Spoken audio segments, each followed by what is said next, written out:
बृहस्पतिविरचितं श्रीसरस्वतीस्तोत्रम्। बृहस्पतिरुवाच सरस्वती नमस्यामि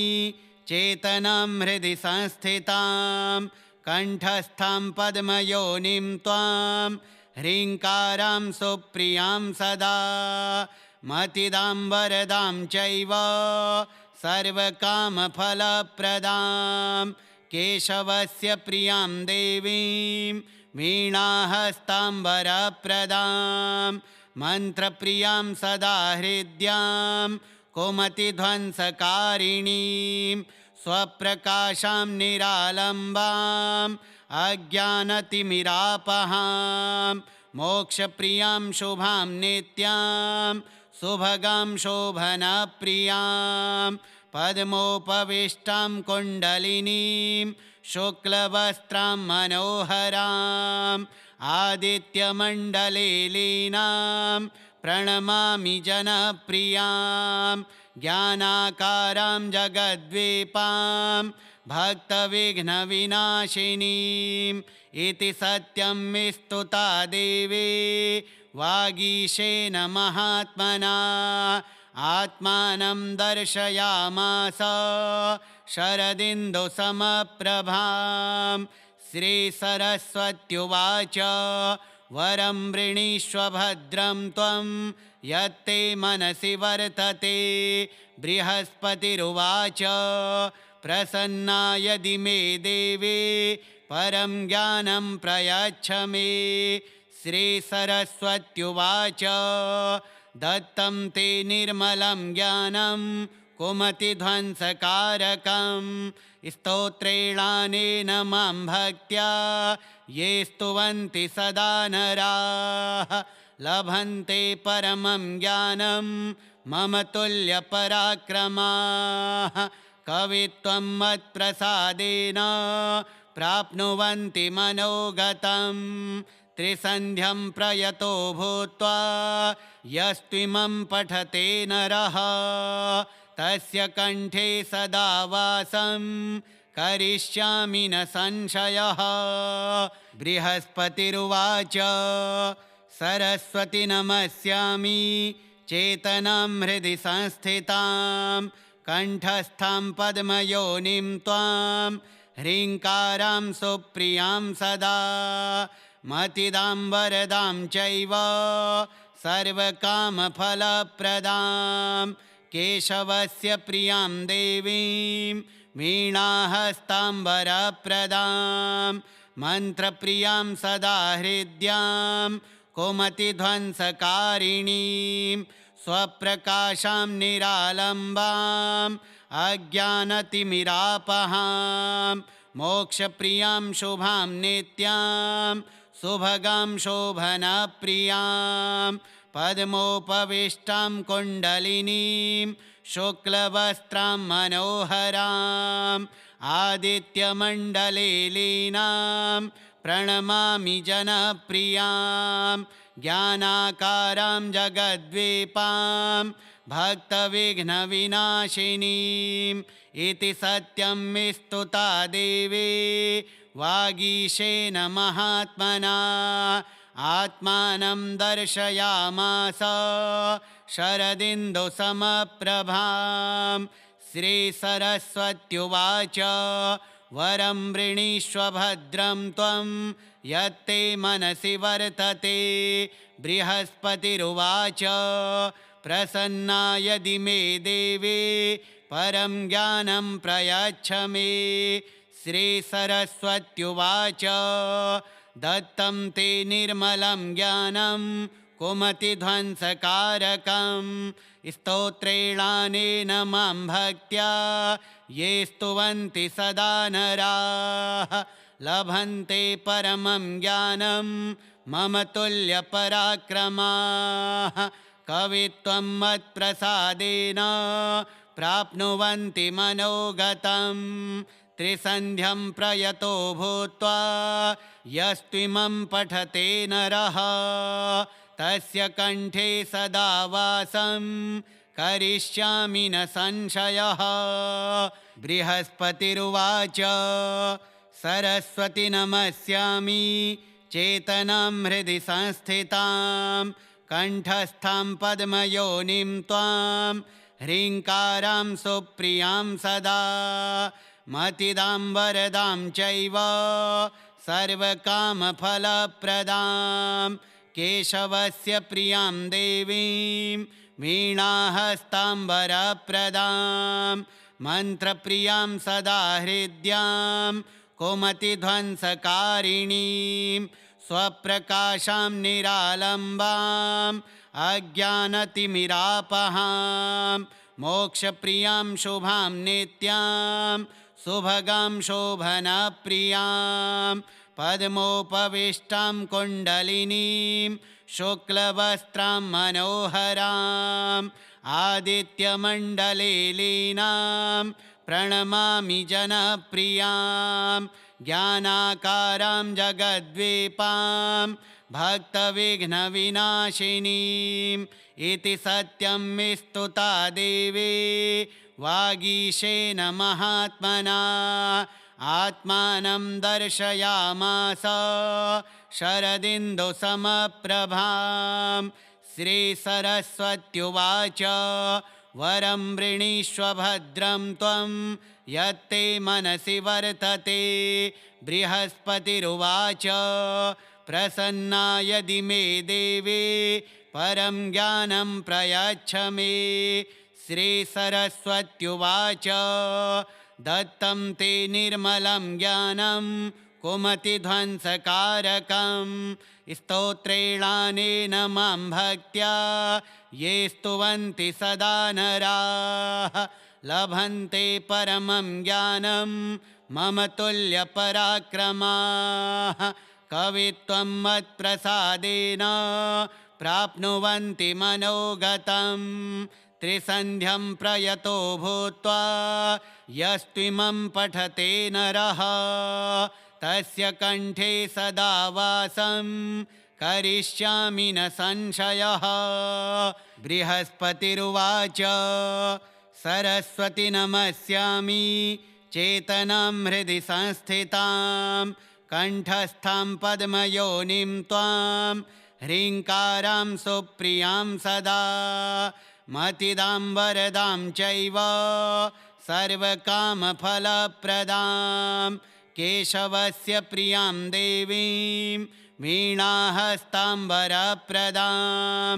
मन्त्रप्रियां सदा हृद्यां कुमतिध्वंसकारिणीं स्वप्रकाशां निरालम्बाम् अज्ञानतिमिरापहां मोक्षप्रियां शुभां नित्यां सुभगां शोभनप्रियां पद्मोपविष्टां कुण्डलिनीं शुक्लवस्त्रां मनोहराम् आदित्यमण्डले लीनां प्रणमामि जनप्रियां ज्ञानाकारां जगद्वीपां भक्तविघ्नविनाशिनीम् इति सत्यं स्तुता देवी वागीशेन महात्मना आत्मानं दर्शयामास शरदिन्दुसमप्रभां श्रीसरस्वत्युवाच वरं वृणीष्व भद्रं त्वं यत्ते मनसि वर्तते बृहस्पतिरुवाच प्रसन्ना यदि मे देवी परं ज्ञानं प्रयच्छ मे श्रीसरस्वत्युवाच दत्तं ते निर्मलं ज्ञानं कुमतिध्वंसकारकं स्तोत्रेणानेन मां भक्त्या ये स्तुवन्ति सदा नराः लभन्ते परमं ज्ञानं मम तुल्यपराक्रमाः कवित्वं मत्प्रसादेन प्राप्नुवन्ति मनोगतं त्रिसन्ध्यं प्रयतो भूत्वा यस्त्विमं पठते नरः तस्य कंठे सदा वासं करिष्यामि न संशयः। बृहस्पतिरुवाच सरस्वती नमस्यामि चेतनां हृदि संस्थितां कंठस्थां पद्मयोनिं त्वां ह्रीङ्कारां सुप्रियां सदा मतिदां वरदां चैव सर्वकामफलप्रदां केशवस्य प्रियां देवीं वीणाहस्ताम्बरप्रदां मन्त्रप्रियां सदा हृद्यां कुमतिध्वंसकारिणीं स्वप्रकाशां निरालम्बाम् अज्ञानतिमिरापहां मोक्षप्रियां शुभां नित्यां सुभगां शोभनप्रियां पद्मोपविष्टां कुण्डलिनीं शुक्लवस्त्रां मनोहराम् आदित्यमण्डले लीनां प्रणमामि जनप्रियां ज्ञानाकारां जगद्वीपां भक्तविघ्नविनाशिनीम् इति सत्यं स्तुता देवी वागीशेन महात्मना आत्मानं दर्शयामास शरदिन्दुसमप्रभां श्रीसरस्वत्युवाच वरं वृणीष्व भद्रं त्वं यत्ते मनसि वर्तते बृहस्पतिरुवाच प्रसन्ना यदि मे देवी परं ज्ञानं प्रयच्छ मे श्रीसरस्वत्युवाच दत्तं ते निर्मलं ज्ञानं कुमतिध्वंसकारकं स्तोत्रेणानेन मां भक्त्या ये स्तुवन्ति सदा नराः लभन्ते परमं ज्ञानं मम तुल्यपराक्रमाः कवित्वं मत्प्रसादेन प्राप्नुवन्ति मनोगतं त्रिसन्ध्यं प्रयतो भूत्वा यस्त्विमं पठते नरः तस्य कण्ठे सदा वासं करिष्यामि न संशयः। बृहस्पतिरुवाच सरस्वति नमस्यामि चेतनां हृदि संस्थितां कण्ठस्थां पद्मयोनिं त्वां ह्रीङ्कारां सुप्रियां सदा मतिदां वरदां चैव सर्वकामफलप्रदां केशवस्य प्रियां देवीं वीणाहस्ताम्बरप्रदां मन्त्रप्रियां सदा हृद्यां कुमतिध्वंसकारिणीं स्वप्रकाशां निरालम्बाम् अज्ञानतिमिरापहां मोक्षप्रियां शुभां नित्यां सुभगां शोभनप्रियां पद्मोपविष्टां कुण्डलिनीं शुक्लवस्त्रां मनोहराम् आदित्यमण्डले लीनां प्रणमामि जनप्रियां ज्ञानाकारां जगद्वीपां भक्तविघ्नविनाशिनीम् इति सत्यं स्तुता देवी वागीशेन महात्मना आत्मानं दर्शयामास शरदिन्दुसमप्रभां श्रीसरस्वत्युवाच वरं वृणीष्व भद्रं त्वं यत्ते मनसि वर्तते बृहस्पतिरुवाच प्रसन्ना यदि मे देवी परं ज्ञानं प्रयच्छ मे श्रीसरस्वत्युवाच दत्तं ते निर्मलं ज्ञानं कुमतिध्वंसकारकं स्तोत्रेणानेन मां भक्त्या ये स्तुवन्ति सदा नराः लभन्ते परमं ज्ञानं मम तुल्यपराक्रमाः कवित्वं मत्प्रसादेन प्राप्नुवन्ति मनोगतं त्रिसन्ध्यं प्रयतो भूत्वा यस्त्विमं पठते नरः तस्य कण्ठे सदा वासं करिष्यामि न संशयः। बृहस्पतिरुवाच सरस्वति नमस्यामि चेतनां हृदि संस्थितां कण्ठस्थां पद्मयोनिं त्वां ह्रीङ्कारां सुप्रियां सदा मतिदां वरदां चैव सर्वकामफलप्रदां केशवस्य प्रियां देवीं वीणाहस्ताम्बरप्रदां मन्त्रप्रियां सदा हृद्यां कुमतिध्वंसकारिणीं स्वप्रकाशां निरालम्बाम् अज्ञानतिमिरापहां मोक्षप्रियां शुभां नित्यां सुभगां शोभनप्रियां पद्मोपविष्टां कुण्डलिनीं शुक्लवस्त्रां मनोहराम् आदित्यमण्डले लीनां प्रणमामि जनप्रियां ज्ञानाकारां जगद्वीपां भक्तविघ्नविनाशिनीम् इति सत्यं स्तुता देवी वागीशेन महात्मना आत्मानं दर्शयामास शरदिन्दुसमप्रभां श्रीसरस्वत्युवाच वरं वृणीष्व भद्रं त्वं यत्ते मनसि वर्तते बृहस्पतिरुवाच प्रसन्ना यदि मे देवी परं ज्ञानं प्रयच्छ मे श्रीसरस्वत्युवाच दत्तं ते निर्मलं ज्ञानं कुमतिध्वंसकारकं स्तोत्रेणानेन मां भक्त्या ये स्तुवन्ति सदा नराः लभन्ते परमं ज्ञानं मम तुल्यपराक्रमाः कवित्वं मत्प्रसादेन प्राप्नुवन्ति मनोगतं त्रिसन्ध्यं प्रयतो भूत्वा यस्त्विमं पठते नरः तस्य कंठे सदा वासं करिष्यामि न संशयः। बृहस्पतिरुवाच सरस्वती नमस्यामि चेतनां हृदि संस्थितां कंठस्थां पद्मयोनिं त्वां ह्रीङ्कारां सुप्रियां सदा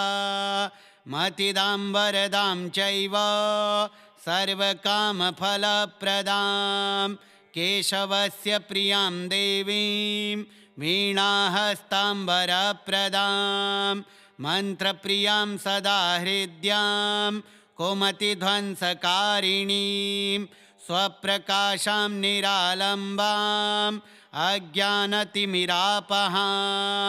मोक्षप्रियां शुभां नित्यां सुभगां शोभनप्रियां पद्मोपविष्टां कुण्डलिनीं शुक्लवस्त्रां मनोहराम्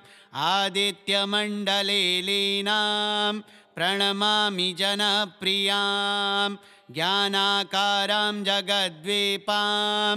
भक्तविघ्नविनाशिनीम् इति सत्यं स्तुता देवी वागीशेन महात्मना आत्मानं दर्शयामास शरदिन्दुसमप्रभां श्रीसरस्वत्युवाच वरं वृणीष्व भद्रं त्वं यत्ते मनसि वर्तते बृहस्पतिरुवाच प्रसन्ना यदि मे देवी परं ज्ञानं प्रयच्छ मे श्रीसरस्वत्युवाच दत्तं ते निर्मलं ज्ञानं कुमतिध्वंसकारकं स्तोत्रेणानेन मां भक्त्या ये स्तुवन्ति सदा नराः लभन्ते परमं ज्ञानं मम तुल्यपराक्रमाः कवित्वं मत्प्रसादेन प्राप्नुवन्ति मनोगतं त्रिसन्ध्यं प्रयतो भूत्वा यस्त्विमं पठते नरः तस्य कंठे सदा वासं करिष्यामि न संशयः। बृहस्पतिरुवाच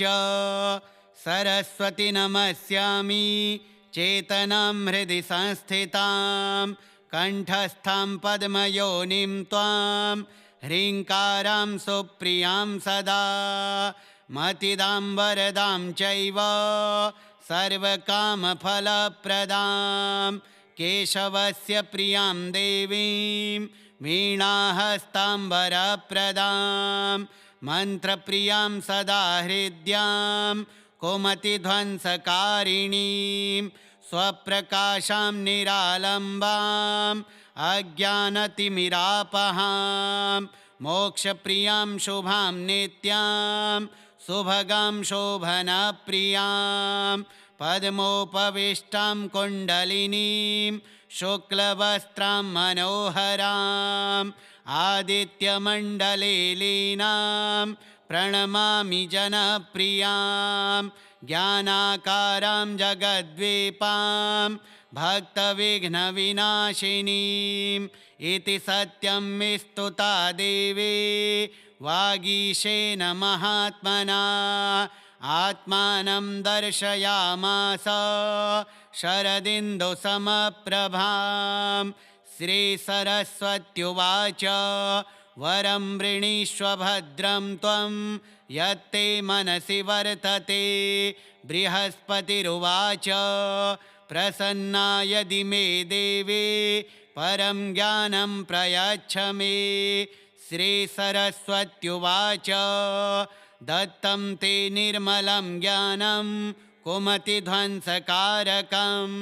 स्तोत्रेणानेन मां भक्त्या ये स्तुवन्ति सदा नराः लभन्ते परमं ज्ञानं मम तुल्यपराक्रमाः कवित्वं मत्प्रसादेन प्राप्नुवन्ति मनोगतं त्रिसन्ध्यं प्रयतो भूत्वा यस्त्विमं पठते नरः तस्य कंठे सदा वासं करिष्यामि न संशयः। बृहस्पतिरुवाच सरस्वती नमस्यामि चेतनां हृदि संस्थितां कंठस्थां पद्मयोनिं त्वां ह्रीङ्कारां सुप्रियां सदा मतिदां वरदां चैव सर्वकामफलप्रदां केशवस्य प्रियां देवीं वीणाहस्ताम्बरप्रदां मन्त्रप्रियां सदा हृद्यां कुमतिध्वंसकारिणीं स्वप्रकाशां निरालम्बाम् अज्ञानतिमिरापहां मोक्षप्रियां शुभां नित्यां सुभगां शोभनप्रियां पद्मोपविष्टां कुण्डलिनीं शुक्लवस्त्रां मनोहराम् आदित्यमण्डले लीनां प्रणमामि जनप्रियां ज्ञानाकारां जगद्वीपां भक्तविघ्नविनाशिनीम् इति सत्यं स्तुता देवी वागीशेन महात्मना आत्मानं दर्शयामास शरदिन्दुसमप्रभां श्रीसरस्वत्युवाच वरं वृणीष्व भद्रं त्वं यत्ते मनसि वर्तते बृहस्पतिरुवाच प्रसन्ना यदि मे देवी परं ज्ञानं प्रयच्छ मे श्रीसरस्वत्युवाच दत्तं ते निर्मलं ज्ञानं कुमतिध्वंसकारकं स्तोत्रेणानेन मां भक्त्या ये स्तुवन्ति सदा नराः लभन्ते परमं ज्ञानं मम तुल्यपराक्रमाः कवित्वं मत्प्रसादेन प्राप्नुवन्ति मनोगतं त्रिसन्ध्यं प्रयतो भूत्वा यस्त्विमं पठते नरः तस्य कंठे सदा वासं करिष्यामि न संशयः। बृहस्पतिरुवाच सरस्वती नमस्यामि चेतनां हृदि संस्थितां कंठस्थां पद्मयोनिं त्वां ह्रीङ्कारां सुप्रियां सदा मतिदां वरदां चैव सर्वकामफलप्रदां केशवस्य प्रियां देवीं वीणाहस्ताम्बरप्रदां मन्त्रप्रियां सदा हृद्यां कुमतिध्वंसकारिणीं स्वप्रकाशां निरालम्बाम् अज्ञानतिमिरापहां मोक्षप्रियां शुभां नित्यां सुभगां शोभनप्रियां पद्मोपविष्टां कुण्डलिनीं शुक्लवस्त्रां मनोहराम् आदित्यमण्डले लीनां प्रणमामि जनप्रियां ज्ञानाकारां जगद्वीपां भक्तविघ्नविनाशिनीम् इति सत्यं स्तुता देवी वागीशेन महात्मना आत्मानं दर्शयामास शरदिन्दुसमप्रभां श्रीसरस्वत्युवाच वरं वृणीष्व भद्रं त्वं यत्ते मनसि वर्तते बृहस्पतिरुवाच प्रसन्ना यदि मे देवी परं ज्ञानं प्रयच्छ मे श्रीसरस्वत्युवाच दत्तं ते निर्मलं ज्ञानं कुमतिध्वंसकारकं स्तोत्रेणानेन मां भक्त्या ये स्तुवन्ति सदा नराः लभन्ते परमं ज्ञानं मम तुल्यपराक्रमाः कवित्वं मत्प्रसादेन प्राप्नुवन्ति मनोगतं त्रिसन्ध्यं प्रयतो भूत्वा यस्त्विमं पठते नरः तस्य कण्ठे सदा वासं करिष्यामि न संशयः बृहस्पतिरुवाच सरस्वति नमस्यामि चेतनां हृदि संस्थितां कण्ठस्थां पद्मयोनिं त्वां ह्रीङ्कारां सुप्रियां सदा मतिदां वरदां चैव सर्वकामफलप्रदां केशवस्य प्रियां देवीं वीणाहस्ताम्बरप्रदां मन्त्रप्रियां सदा हृद्यां कुमतिध्वंसकारिणीं स्वप्रकाशां निरालम्बाम् अज्ञानतिमिरापहां मोक्षप्रियां शुभां नित्यां सुभगां शोभनप्रियां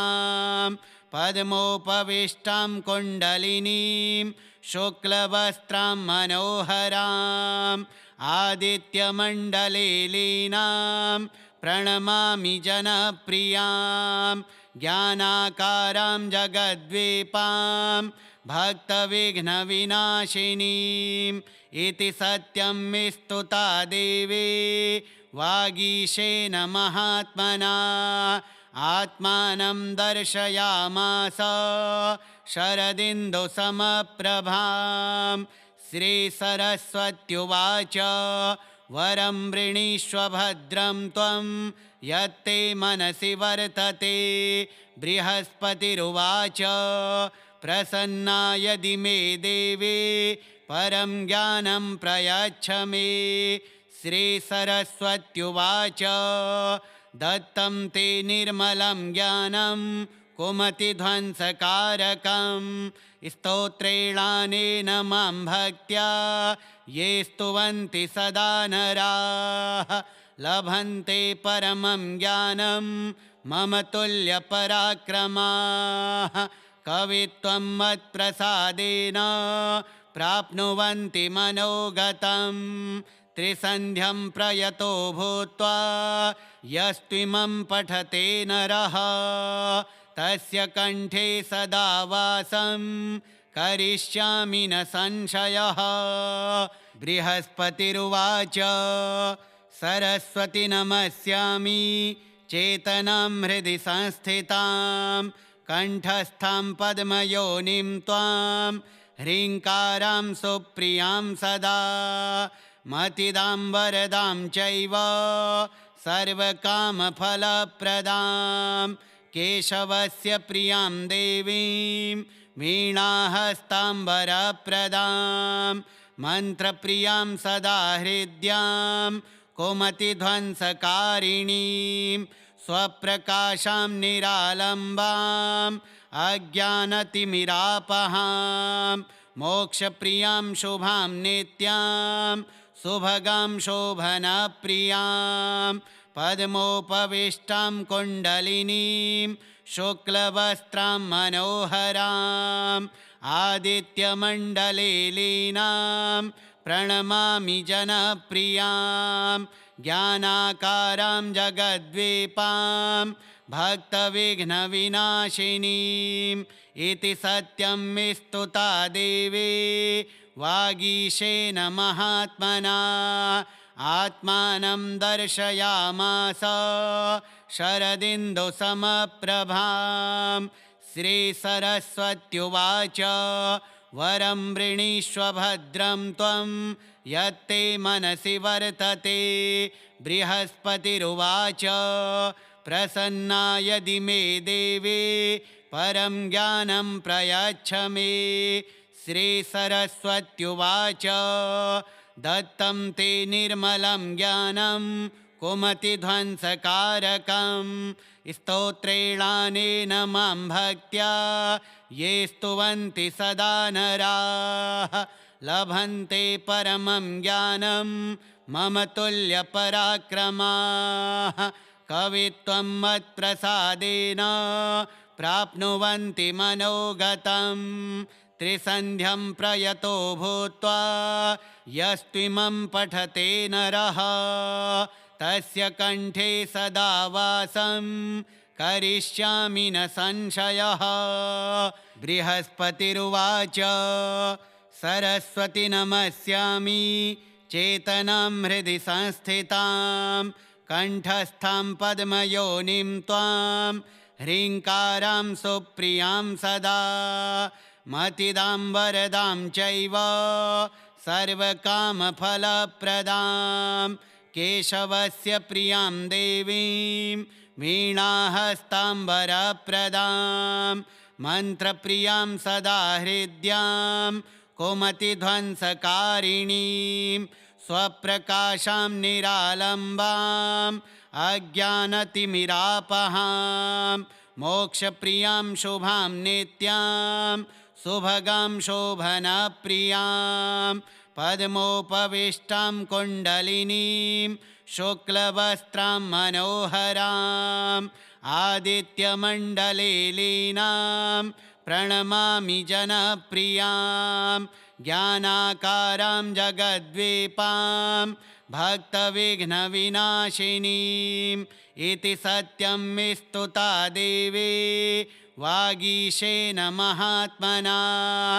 आत्मानं दर्शयामास शरदिन्दुसमप्रभां श्रीसरस्वत्युवाच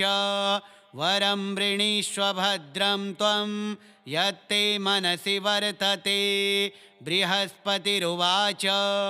प्रसन्ना यदि मे देवी परं ज्ञानं प्रयच्छ मे श्रीसरस्वत्युवाच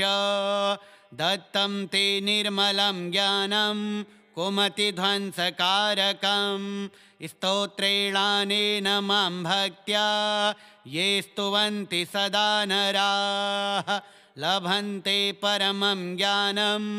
मम तुल्यपराक्रमाः कवित्वं मत्प्रसादेन प्राप्नुवन्ति मनोगतं त्रिसन्ध्यं प्रयतो भूत्वा यस्त्विमं पठते नरः तस्य कण्ठे सदा वासं करिष्यामि न संशयः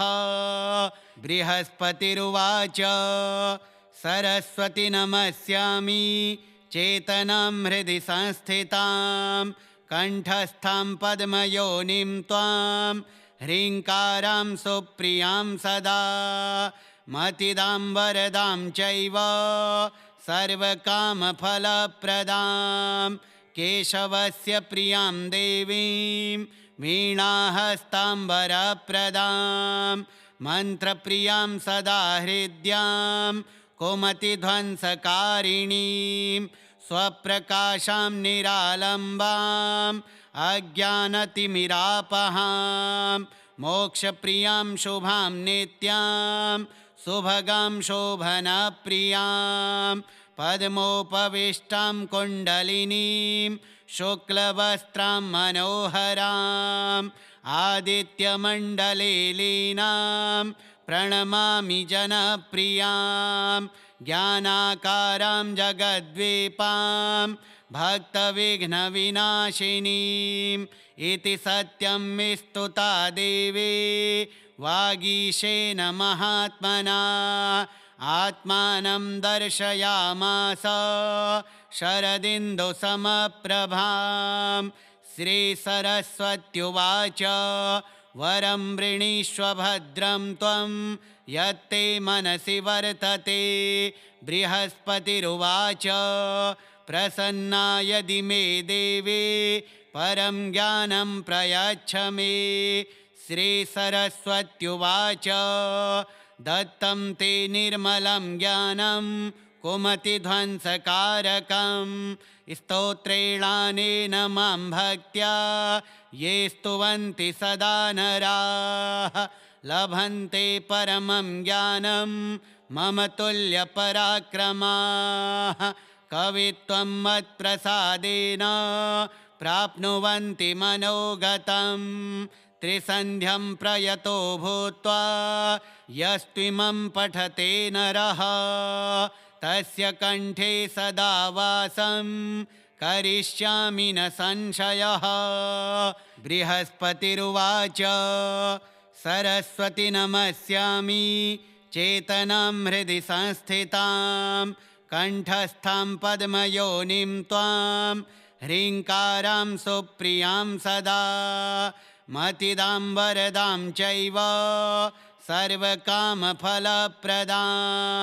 केशवस्य प्रियां देवीं वीणाहस्ताम्बरप्रदां मन्त्रप्रियां सदा हृद्यां कुमतिध्वंसकारिणीं स्वप्रकाशां निरालम्बाम् अज्ञानतिमिरापहां मोक्षप्रियां शुभां नित्यां सुभगां शोभनप्रियां पद्मोपविष्टां कुण्डलिनीं शुक्लवस्त्रां मनोहराम् आदित्यमण्डले लीनां प्रणमामि जनप्रियां ज्ञानाकारां जगद्वीपां भक्तविघ्नविनाशिनीम् इति सत्यं स्तुता देवी वागीशेन महात्मना आत्मानं दर्शयामास शरदिन्दुसमप्रभां श्रीसरस्वत्युवाच वरं वृणीष्व भद्रं त्वं यत्ते मनसि वर्तते बृहस्पतिरुवाच प्रसन्ना यदि मे देवी परं ज्ञानं प्रयच्छ मे श्रीसरस्वत्युवाच दत्तं ते निर्मलं ज्ञानं कुमतिध्वंसकारकं स्तोत्रेणानेन मां भक्त्या ये स्तुवन्ति सदा नराः लभन्ते परमं ज्ञानं मम तुल्यपराक्रमाः कवित्वं मत्प्रसादेन प्राप्नुवन्ति मनोगतं त्रिसन्ध्यं प्रयतो भूत्वा यस्त्विमं पठते नरः तस्य कण्ठे सदा वासं करिष्यामि न संशयः बृहस्पतिरुवाच सरस्वति नमस्यामि चेतनां हृदि संस्थितां कण्ठस्थां पद्मयोनिं त्वां ह्रीङ्कारां सुप्रियां सदा मतिदां वरदां चैव सर्वकामफलप्रदां केशवस्य प्रियां देवीं वीणाहस्ताम्बरप्रदां मन्त्रप्रियां सदा हृद्यां कुमतिध्वंसकारिणीं स्वप्रकाशां निरालम्बाम् अज्ञानतिमिरापहां मोक्षप्रियां शुभां नित्यां सुभगां शोभनप्रियां पद्मोपविष्टां कुण्डलिनीं शुक्लवस्त्रां मनोहराम् आदित्यमण्डले लीनां प्रणमामि जनप्रियां ज्ञानाकारां जगद्वीपां भक्तविघ्नविनाशिनीम् इति सत्यं स्तुता देवी वागीशेन महात्मना आत्मानं दर्शयामास शरदिन्दुसमप्रभां श्रीसरस्वत्युवाच वरं वृणीष्व भद्रं त्वं यत्ते मनसि वर्तते बृहस्पतिरुवाच प्रसन्ना यदि मे देवी परं ज्ञानं प्रयच्छ मे श्रीसरस्वत्युवाच दत्तं ते निर्मलं ज्ञानं कुमतिध्वंसकारकं स्तोत्रेणानेन मां भक्त्या ये स्तुवन्ति सदा नराः लभन्ते परमं ज्ञानं मम तुल्यपराक्रमाः कवित्वं मत्प्रसादेन प्राप्नुवन्ति मनोगतं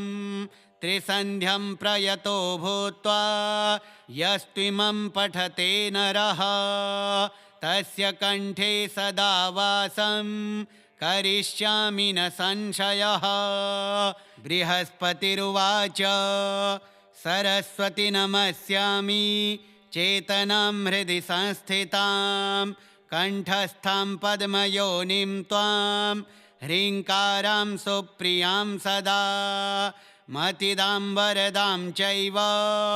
सर्वकामफलप्रदां केशवस्य प्रियां देवीं वीणाहस्ताम्बरप्रदां मन्त्रप्रियां सदा हृद्यां कुमतिध्वंसकारिणीं स्वप्रकाशां निरालम्बाम् अज्ञानतिमिरापहां मोक्षप्रियां शुभां नित्यां सुभगां शोभनप्रियां पद्मोपविष्टां कुण्डलिनीं शुक्लवस्त्रां मनोहरां आदित्यमण्डले लीनां प्रणमामि जनप्रियां ज्ञानाकारां जगद्वीपां भक्तविघ्नविनाशिनीम् इति सत्यं स्तुता देवी वागीशेन महात्मना आत्मानं दर्शयामास शरदिन्दुसमप्रभां श्रीसरस्वत्युवाच वरं वृणीष्व भद्रं त्वं यत्ते मनसि वर्तते बृहस्पतिरुवाच प्रसन्ना यदि मे देवी परं ज्ञानं प्रयच्छ मे श्रीसरस्वत्युवाच दत्तं ते निर्मलं ज्ञानं कुमतिध्वंसकारकं स्तोत्रेणानेन मां भक्त्या ये स्तुवन्ति सदा नराः लभन्ते परमं ज्ञानं मम तुल्यपराक्रमाः कवित्वं मत्प्रसादेन प्राप्नुवन्ति मनोगतं त्रिसन्ध्यं प्रयतो भूत्वा यस्त्विमं पठते नरः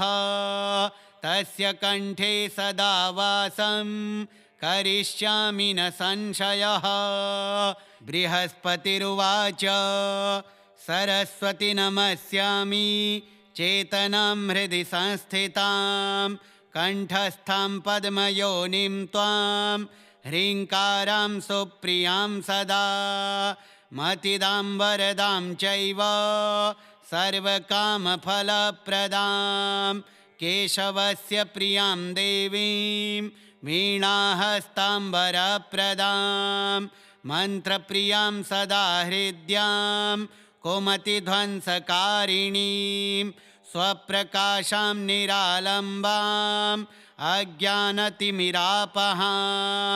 मोक्षप्रियां शुभां नित्यां सुभगां शोभनप्रियां पद्मोपविष्टां कुण्डलिनीं शुक्लवस्त्रां मनोहरां आदित्यमण्डले लीनां प्रणमामि जनप्रियां ज्ञानाकारां जगद्वीपां भक्तविघ्नविनाशिनीम् इति सत्यं स्तुता देवी वागीशेन महात्मना आत्मानं दर्शयामास शरदिन्दुसमप्रभां श्रीसरस्वत्युवाच वरं वृणीष्व भद्रं त्वं यत्ते मनसि वर्तते बृहस्पतिरुवाच प्रसन्ना यदि मे देवी परं ज्ञानं प्रयच्छ मे श्रीसरस्वत्युवाच दत्तं ते निर्मलं ज्ञानं कुमतिध्वंसकारकं स्तोत्रेणानेन मां भक्त्या ये स्तुवन्ति सदा नराः लभन्ते परमं ज्ञानं मम तुल्यपराक्रमाः कवित्वं मत्प्रसादेन प्राप्नुवन्ति मनोगतं त्रिसन्ध्यं प्रयतो भूत्वा यस्त्विमं पठते नरः तस्य कंठे सदा वासं करिष्यामि न संशयः। बृहस्पतिरुवाच सरस्वती नमस्यामि चेतनां हृदि संस्थितां कंठस्थां पद्मयोनिं त्वां ह्रीङ्कारां सुप्रियां सदा मतिदां वरदां चैव सर्वकामफलप्रदां केशवस्य प्रियां देवीं वीणाहस्ताम्बरप्रदां मन्त्रप्रियां सदा हृद्यां कुमतिध्वंसकारिणीं स्वप्रकाशां निरालम्बाम् अज्ञानतिमिरापहां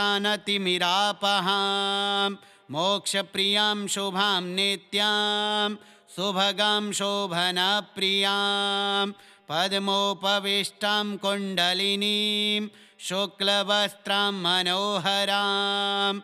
आदित्यमण्डले लीनां प्रणमामि जनप्रियां ज्ञानाकारां जगद्वीपां भक्तविघ्नविनाशिनीम् इति सत्यं स्तुता देवी वागीशेन महात्मना आत्मानं दर्शयामास शरदिन्दुसमप्रभां श्रीसरस्वत्युवाच वरं वृणीष्व भद्रं त्वं यत्ते मनसि वर्तते बृहस्पतिरुवाच प्रसन्ना यदि मे देवी परं ज्ञानं प्रयच्छ मे श्रीसरस्वत्युवाच दत्तं ते निर्मलं ज्ञानं कुमतिध्वंसकारकं स्तोत्रेणानेन मां भक्त्या ये स्तुवन्ति सदा नराः लभन्ते परमं ज्ञानं मम तुल्यपराक्रमाः कवित्वं मत्प्रसादेन प्राप्नुवन्ति मनोगतं त्रिसन्ध्यं प्रयतो भूत्वा यस्त्विमं पठते नरः तस्य कंठे सदा वासं करिष्यामि न संशयः। बृहस्पतिरुवाच सरस्वती नमस्यामि चेतनां हृदि संस्थितां कंठस्थां पद्मयोनिं त्वां ह्रीङ्कारां सुप्रियां सदा मतिदां वरदां चैव सर्वकामफलप्रदां केशवस्य प्रियां देवीं वीणाहस्ताम्बरप्रदां मन्त्रप्रियां सदा हृद्यां कुमतिध्वंसकारिणीं स्वप्रकाशां निरालम्बाम् अज्ञानतिमिरापहां मोक्षप्रियां शुभां नित्यां सुभगां शोभनप्रियां पद्मोपविष्टां कुण्डलिनीं शुक्लवस्त्रां मनोहराम्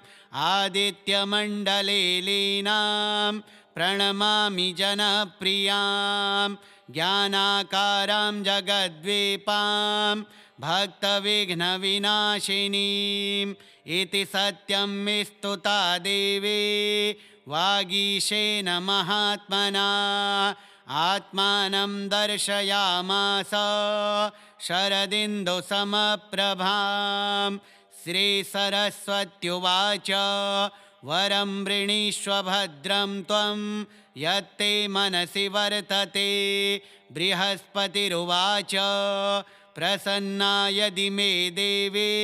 परं ज्ञानं प्रयच्छ मे श्रीसरस्वत्युवाच दत्तं ते निर्मलं ज्ञानं